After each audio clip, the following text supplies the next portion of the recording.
Mano Menezes demitido no Corinthians. Vídeo de hoje do canal do Nicola conta bastidores sobre a saída do técnico e a chegada de um substituto. Será mesmo Márcio Zanardi? Bora te atualizar ainda sobre o Palmeiras. Vem da Europa a informação de que o Palmeiras tem intenção de contratar um volante português que já é conhecido de Abel Ferreira. Falo também sobre o São Paulo. Reunião definirá sobre a permanência ou não de James Rodrigues. Te atualizo sobre a prioridade do Flamengo, falo sobre Breno Lopes na mira do Vasco da Gama, o Galo anunciando Bernard e muitas outras informações de mercado, bastidores, finanças e muito mais. Antes, deixa eu só me apresentar, me chamo Jorge Nicola, jornalista esportivo, e o objetivo por aqui é deixar você por dentro de tudo que tá rolando com o seu clube do coração para não perder nada.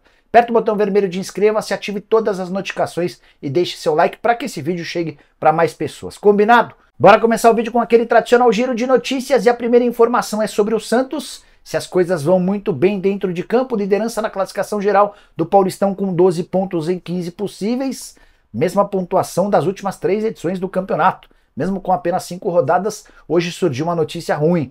Lateral esquerdo Kevson vai parar por 8 meses. Ele teve rompimento do ligamento do joelho esquerdo na partida contra o Guarani.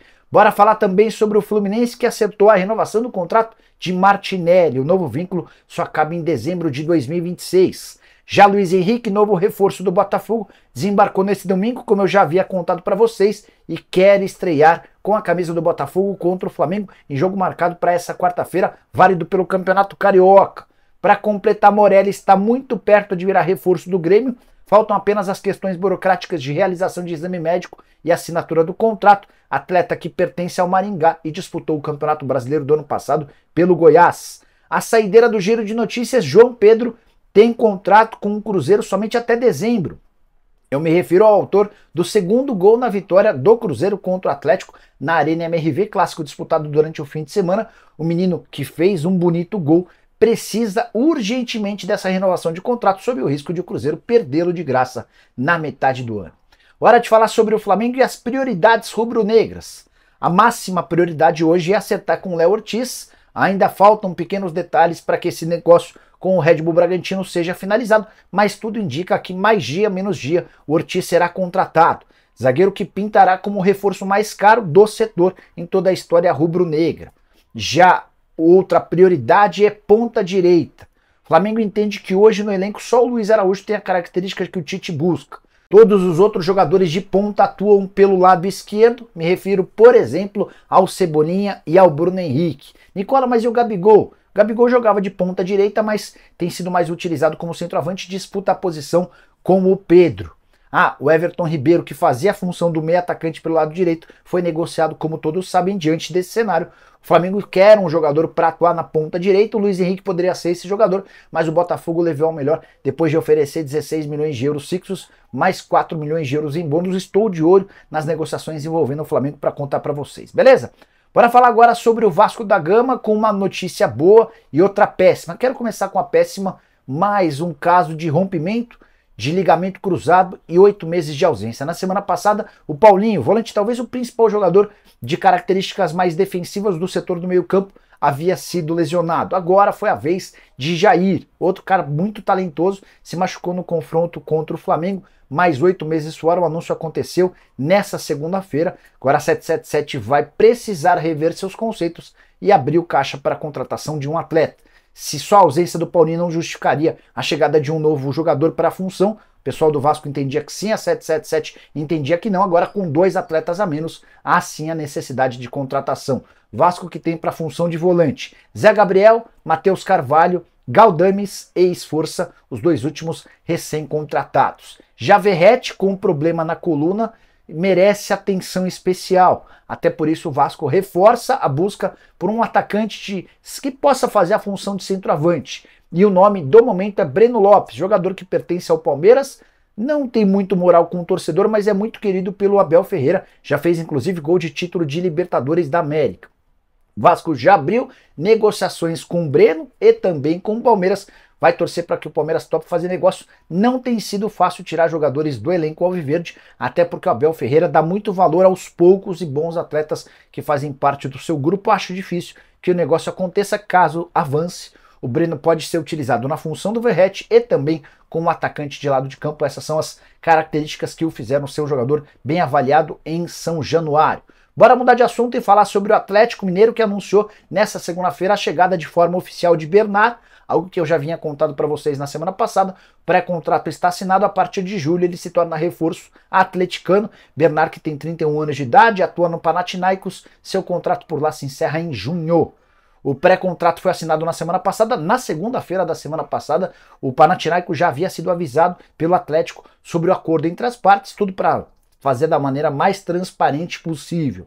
No Panathinaikos, nessa temporada, 34 jogos, 5 gols e 4 assistências. Ele, inclusive, fez um gol na vitória do time dele contra o Olympiacos, clássico importante do futebol grego, disputado no último final de semana, 2-0. Bernard volta ao Atlético 11 anos depois de deixar o clube. Foram 5 anos no Shakhtar, mais 3 no Everton, 1 no Sharjah, e está completando o seu segundo ano com a camisa do Panathinaikos. Só para completar sobre o Galo, Savinho, revelado na base do Atlético, está trocando o Girona pelo Manchester City. Essa foi a grande notícia do futebol espanhol nessa segunda-feira. Atleta que com a camisa do Girona faz grande temporada, são 27 jogos, 7 gols e mais 7 assistências. O Atlético acompanha com atenção essa negociação, até porque tem 12,5% do valor de uma venda futura.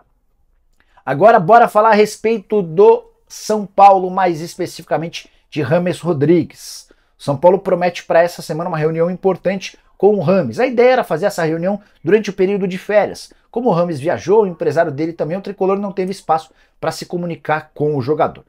Na volta das férias, início de preparação, o foco todo na final da Supercopa, vocês já sabem, né? O James se recusou a viajar com o time para Belo Horizonte, ignorou solenemente a decisão, nem fez postagem comemorando o título, e isso tornou a situação dele ainda mais insustentável dentro do tricolor. Jogador que tem muita dificuldade de se colocar à disposição, tem problemas físicos e não aceita o banco de reservas. Para piorar, ainda ganha R$1,5 milhão por mês. Tricolor ainda lhe deve prêmio pela assinatura do contrato referente ao ano passado. Técnico do São Paulo, Thiago Carpini, foi perguntado sobre o tema e disse o seguinte, abre aspas, não tenho problemas em respeitar a história do jogador, mas não pode se inverter a ordem dos processos. Primeiro vem o São Paulo, o James é um cara alto astral, não atrapalha em nada, só que ele vem sofrendo com a sequência de treinos. O James, nesse período de preparação, já apresentou dores na panturrilha, problemas no tendão e também desequilíbrio muscular. Diante desse cenário, as pessoas vão se sentar à mesa com o James e com o seu empresário para discutir a possibilidade da rescisão de contrato de forma antecipada. Se o James aceitar o rompimento do vínculo sem qualquer pagamento daqui para frente, o São Paulo vai chegar a um acordo e vai liberar o atleta para jogar onde bem quiser. Bora falar agora sobre o Palmeiras, que está atrás de William Carvalho, volante, 31 anos de idade, da seleção portuguesa. Ele nasceu na Angola e se naturalizou português, fez carreira durante a maior parte do tempo no Sporting de Portugal e se mudou há 5 temporadas para o Betis. Só uma curiosidade, informação sobre um suposto interesse do Palmeiras no William Carvalho foi publicada pelo jornalista Aaron Domingues. Ainda estou esperando a resposta do Palmeiras para confirmar essa notícia. Quem sabe durante o programa do Nicola, que começa às 7 da noite, a gente já traz mais detalhes. Legal contar que o William Carvalho e o Abel Ferreira chegaram a se cruzar nos tempos de Sporting. O William no seu primeiro ano como atleta em 2013 e o Abel no seu primeiro ano como técnico do time B. Ele até a temporada anterior era jogador do Sporting, acabou se aposentando e se tornando técnico do time B. Existiram alguns encontros entre Abel e o William Carvalho. Nicola, vale a pena contratar o William Carvalho? Volante que pode atuar como zagueiro, muita força física, imposição, bom jogo aéreo, mas acho que há outras prioridades maiores no Palmeiras, embora o Verdão esteja contratando o Lázaro, que vai ser utilizado como atacante de lado de campo, e também o Rômulo, meu atacante que faz boa temporada, mais uma com a camisa do Novo Horizontino.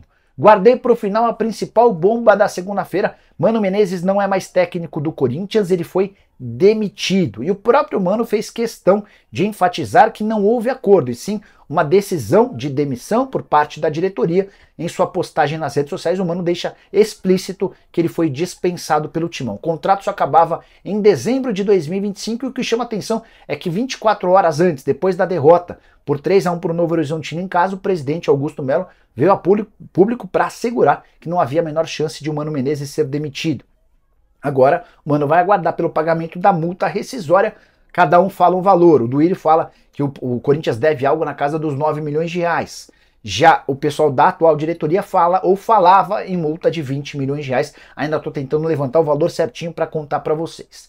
Se Mano é carta fora do baralho, agora a busca é por um novo técnico. O treinador já havia sido escolhido, Márcio Zanardi, técnico que passou pelo Corinthians no Sub-17, foi bicampeão mundial Sub-17 pelo Corinthians, época que tinha ele como técnico, o Claudinei, que virou gerente das categorias de base como supervisor do Sub-17, e Augusto Melo como assessor da presidência. Tá? Na manhã dessa segunda-feira, Márcio Zanardi chegou a estar no Parque São Jorge para conversar com o Rubão e com o Augusto Melo. Tudo estava sendo debatido e detalhado para que ele pudesse ser contratado, mas pintou um probleminha de última hora. Corinthians ignorou o regulamento do Campeonato Paulista que impede que um técnico treine 2 times no mesmo campeonato. Márcio Zanardi é comandante do São Bernardo desde a temporada passada de campanha brilhante. O São Bernardo só fez campanha na fase de grupos inferior à do Palmeiras. Classificação para a fase de mata-mata, acabou sendo eliminado pelo próprio Verdão.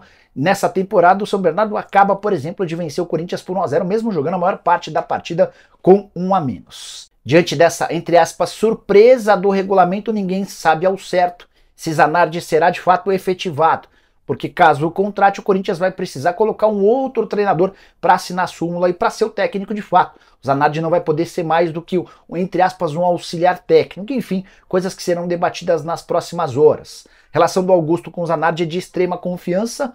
Acho que o Augusto tinha tanta convicção de que escolheria certo em relação ao Zanardi que ignorou o fato de o regulamento impedir esse acordo. Aí só 2 detalhes. Primeiro, os times do Zanardi costumam jogar muito bem. Era assim na base, tem sido assim também nos times principais. Mas, na passagem do Zanardi pelo Corinthians, ele foi demitido, embora ninguém divulgue de forma pública, mas ele foi dispensado no fim do ano de 2016 em meio a uma série de acusações, entre as quais de que o pai dele teria recebido 20 mil reais para que o Zanardi aprovasse um atleta para o time Sub-17. Esse assunto foi abafado pelo Corinthians, mas já tem repercutido desde amanhã dessa segunda-feira, quando o nome do Zanardi voltou a ser especulado. Pessoas importantes da oposição e até da situação têm levado essa questão para o presidente Augusto Melo. Estou muito curioso para saber como é que termina essa história e vou estar atento a todos os detalhes para deixar você super bem informado. Você contrataria o Zanardi? Demitiria o Mano? Use o espaço para comentário para dizer o que você pensa. Esquece de deixar like e se inscrever no canal. Nos encontramos às 7. Abraço, tchau!